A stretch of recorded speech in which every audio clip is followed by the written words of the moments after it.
역시 술은 소주지. 아니지. 역시 술은 맥주지. 아니야. 역시 술은 막걸리지. 아니야. 역시 술은 와인이지. 결론부터 말씀드린다면 어떤 술과 안주를 먹던 간에 당뇨병 환자에게 좋은 술과 안주는 없습니다. 하지만 우리가 이제 사회생활을 하다 보면 어쩔 수 없이 먹게 되는 이제 술들이 있고, 또 사람들과 어울리다 보면 한 잔, 두 잔 술은 이제 기본으로 필요한 경우도 있죠. 어떤 술을 선택하고 어떤 안주와 같이 먹는 것이 훨씬 더 지혜로운 방법일까? 이런 부분에 대해서 한번 오늘 시간에는 살펴보도록 하겠습니다.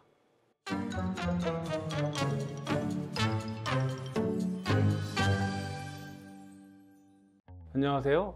내분비내과 박철영 교수입니다. 우리 채널은 의학 채널 중에서 내분비 분야에 이제 포커싱이 되어 있는 채널이고요. 그 중에서도 이제 당뇨병 환자 또는 이제 당뇨병에 관심 있는 사람들이 즐겨 찾아보면 굉장히 다양한 어떤 정보들을 볼 수 있는 그런 좋은 사이트입니다. 저희 채널 영상 놓치지 마시고 시작에 앞서서 이제 채널 구독 그리고 좋아요 꼭 눌러주시기 바랍니다. 자, 한번 보시면요, 여기 지금 술이 쭉 놓여져 있죠. 이제 소주, 맥주, 막걸리, 와인, 요즘에 주로 이제 많이 먹는 이제 술들이 있는데, 과연 어떤 술들이 나에게 적합하고 또 우리가 이제 먹었을 때 해롭지 않을까, 이렇게 생각해 볼 수가 있겠는데, 먼저 이해를 돕기 위해서 한 가지 말씀드릴 수 있는 건, 각각에 해당되는 술은 총 칼로리는 이제 알코올이 얼만큼 들어가 있느냐가 가장 중요합니다. 그러니까 도수가 높은 그런 이제 알코올들은 대부분 칼로리가 높죠. 그리고 도수가 낮은 애들은 칼로리가 낮다고 볼 수가 있어요. 그래서 대부분 독주들은 어떻게 되죠? 양이 작고, 그 다음에 낮은 이제 그 알코올 함유량을 갖고 있는 그 술들은 이제 볼륨이 굉장히 크죠. 대표적으로 우리가 소주와 맥주를 생각해 볼 수 있겠는데, 소주는 이제 한 병에 360ml 정도 되죠. 보통 뭐 17% 정도의 알코올이 포함이 되어 있습니다. 근데 맥주는 이제 500cc 정도 되는데 평균적으로 4.5% 들어가 있죠. 결국은 소주, 맥주 이제 비교를 했을 때 같은 한 병을 놓고 비교하면 어느 게 칼로리가 높을까요? 당연히 소주 칼로리가 높죠. 만약에 내가 똑같은 뭐 300cc의 술을 먹을 수 있다고 하면 소주로 300cc를 먹으면 거의 한 병을 먹는 거고, 맥주로 300cc를 먹게 되면 어떻게 되죠? 채 한 병을 먹지 못하게 되는 거죠. 그렇기 때문에 칼로리 차이가 상당히 날 수밖에 없죠. 그래서 나는 얼만큼의 볼륨의 양을 먹을 수 있는지를 먼저 결정하고 술을 결정하는 게 좋습니다. 같은 양의 술을 먹겠다고 생각을 하면 저의 경우에는 맥주가 훨씬 더 현명한 선택으로 생각이 됩니다. 이제 이유는 우리가 이제 맥주를 이제 한 잔, 두 잔 먹게 되면 상당히 배가 부르죠. 그럼 같이 먹는 안주류의 칼로리도 같이 줄일 수가 있고, 그 다음에 술 칼로리도 굉장히 상대적으로 소주보다 낮게 되죠. 그렇기 때문에 두 가지 효과를 같이 지닐 수가 있겠습니다. 물론 이제 굉장히 많이 드시는 분들은 예외고, 일반적인 경우에는 같은 양의 술을 먹는다고 생각하면 이제 맥주가 좀 더 유리할 것으로 생각이 됩니다. 와인과 막걸리 중에서는 어떤 술을 선택하는 것이 당뇨병 있는 분들한테는 훨씬 더 이득이 될까요? 결국은 이제 이 두 가지 술도 이제 총 칼로리 관점에서 생각하는 것이 좋습니다. 그래서 똑같은 양의 와인과 막걸리를 먹었을 때는 막걸리의 경우에는 한 6도 정도 되고, 그 다음에 와인은 12도 정도 되기 때문에 보통 한 2배 정도의 알코올이 들어가 있죠. 그렇기 때문에 우리가 생각하기에는 지금 현재 와인의 칼로리가 더 높다. 그래서 철저하게 칼로리 관점에서 놓고 보면 우리가 막걸리를 먹는 것이 훨씬 더 유리하다, 이렇게 볼 수가 있겠습니다. 그러면 결론적으로 이제 소주, 맥주, 막걸리, 와인 이 중에서 과연 어떤 술이 가장 좋을까요? 이제 생각을 해보셔야 되는 게 뭐냐면, 막걸리는 과연 어떤 안주랑 먹고 와인은 어떤 안주나 같이 먹느냐를 사실 이해를 해야 됩니다. 그렇기 때문에 술 한 잔의 칼로리, 그 다음에 득가시를 따지는 것은 상당히 좀 제한적일 수가 있죠. 이해가 다 가시죠?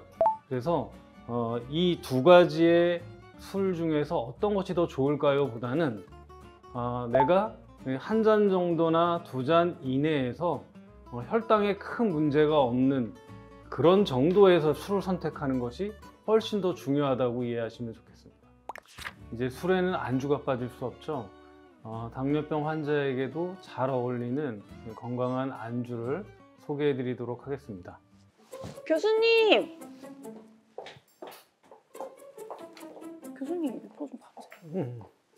교수님, 왜 저 빼고 촬영하시는 거예요? 오늘 주제가 술인데 술을 저 빼고 논하시다니 섭섭하네요? 휴가라고 했는데 여기 어떻게 알고 왔어? 너무 이제 술을 잘 먹어서 정비서가 빼놓고 하려고 그랬어. 미안해. 응? 교수님, 그럼 저랑 게임에서 이기면 용서해 드릴게요. 이게 요즘 유행하는 게임인데요. 바로 탕후루 게임이거든요. 도대체 이런 건 어디서 갖고 오는 거야? 교수님, 이 룰렛을 돌려서 나오는 탕후루를 먹는 거예요. 이게 그렇게 맛있거든요. 술안주로 딱이에요. 자, 일단 돌려볼게요.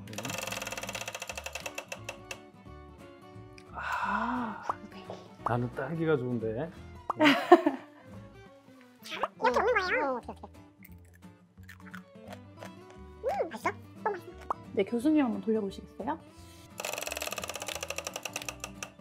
토망고. 토망고는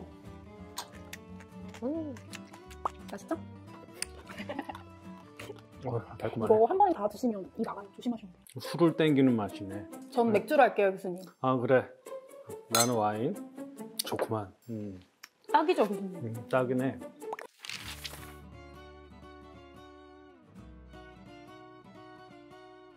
교수님, 이제 뭐 하실 거예요? 술안주 궁합에 대해서 얘기해 보려고 했어. 궁금한 내용이잖아. 그쵸. 우리가 술을 먹을 때 어떤 안주를 선택하느냐가 칼로리, 혈당, 체중 이런 여러 가지 관점에서 유리한 그런 경우가 많거든. 그래서 우리가 이제 잘 생각해 보세요. 막걸리 먹을 때 주로 어떤 거 먹어요? 파전. 그렇죠, 파전 많이 먹죠. 먹죠. 그러면 이제 사실은 막걸리 칼로리는 별로 높진 않아. 하지만 이 파전 칼로리는 굉장히 높죠. 탄수화물, 지방 함유량이 되게 많죠. 그럼 이렇게 합치면 칼로리가 어떻게 돼요? 매우 높아지죠. 굉장히 높죠. 그러면 우리가 이제 소주나 사케를 먹는데 이 생선회랑 먹었어요. 그럼 어떻게 될 것 같아? 잘 어울리겠죠? 그럼 잘 어울리지. 소주나 이런 그 사케의 칼로리는 높지만 이제 생선회 칼로리가 상대적으로 높지 않고 단백질 위주로 만들어져 있기 때문에 혈당도 천천히 올리고 그다음에 포만감도 빨리 줄 수 있으니까 어떻게 보면 이제 적정량을 먹기 굉장히 유리한 그런 상태라고 볼 수가 있겠죠. 근데 이 회에 초장을 묻혀 먹으면 탄수화물 폭탄이 돼서 칼로리가 상당히 높아지죠. 그렇기 때문에 그거보다는 간장, 그 다음에 와사비에 찍어서 드시는 것이 훨씬 더 좋습니다. 고량주는 우리가 이제 탕수육하고 같이 먹었어요. 그러면 이제 고량주 칼로리 높죠. 탕수육 칼로리 높죠. 그러니까 이제 이렇게 배열이 되면 이제 술에 대한 칼로리도 높고 안주 칼로리도 굉장히 높게 되기 때문에 그런 경우에는 여러 가지 체중, 그 다음에 혈당에도 굉장히 불리한 상태가 되는 것이죠. 우리가 이제 술을 먹을 때 이제 맥주도 많이 먹잖아요. 그럼 맥주 칼로리를 생각했을 때 뭘 같이 먹는 것이 좋을까요? 이런 견과류? 나 마른 안주도 괜찮지 않을까요? 그렇죠. 이제 맥주는 뭐 한두 잔 정도 칼로리가 높지가 않죠. 그때 이제 선택을 할 때 이런 이제 마른 안주, 특히 이제 이런 가미가 되어 있지 않는 이런 포들은 조금씩 씹어 먹으면서 같이 먹기 굉장히 적합하다고 볼 수가 있어요. 그래서 우리가 이제 술의 선택, 그 다음에 안주의 선택을 꼭 그 염두에 두고 결정하는 것이 굉장히 좋다, 이렇게 볼 수가 있겠습니다. 적정량의 술과 안주를 잘 먹는다면 기분도 좋고 사회생활도 하고 그 다음에 건강도 어느 정도 챙길 수 있는 선택을 할 수 있는 좋은 어떤 기준을 마련할 수가 있는 것이죠. 교수님, 저 같은 직장인들이 예를 들어 당뇨병을 갖고 있을 때 음. 술자리에서 먹을 수 있는 뭐 꿀팁 같은 게 있을까요? 몇 가지를 생각해 볼 수가 있겠는데, 첫 번째는 술의 총 양을 좀 제한해서 시작을 하는 게 좋아요. 한 두세 잔을 먹겠다, 딱 정해서 양을 먹는 게 중요하고, 두 번째는 이제 우리가 안주를 먹을 때 이제 칼로리가 낮은 안주를 선택해서 먹으면 훨씬 더 좋겠죠. 그리고 이제 술 자체는 안주랑 같이 먹지 않으면은 간에서 이제 혈당을 만드는 일을 멈추게 돼요. 안주 없이 술만 먹는 분들은 이제 새벽에 저혈당으로 이제 응급실에 실려오는 분들이 간혹 있습니다. 그렇기 때문에 우리가 적절한 이제 식사를 하고 이제 음주를 하시는 게 훨씬 더 바람직하다, 그렇게 생각할 수가 있고, 우리가 이제 공복에 술을 먹잖아요. 그러면은 쉽게 취해. 그러면은 우리가 먹는 음식에 대한 식욕을 촉발시켜서 굉장히 많이 먹게 돼요. 술이 술을 먹고 술이 또 안주를 먹고, 그래서 굉장히 많은 양을 먹게 되죠. 그러니까 식사를 하고 그다음에 술을 먹는 것이 훨씬 더 좋다, 이렇게 볼 수가 있겠어요. 오늘은 당뇨병 환자들을 위한 술과 안주에 대해서 들어보니 어떠셨나요? 다음 시간에는 운동과 혈당 관계에 대해서 알려드릴 텐데 이제 벌써 궁금하지 않으세요? 그러니까 절대 놓치지 마시고요. 구독, 짠! 좋아요 꼭 눌러주세요. 그럼 다음 이 시간에 뵐게요. 안녕.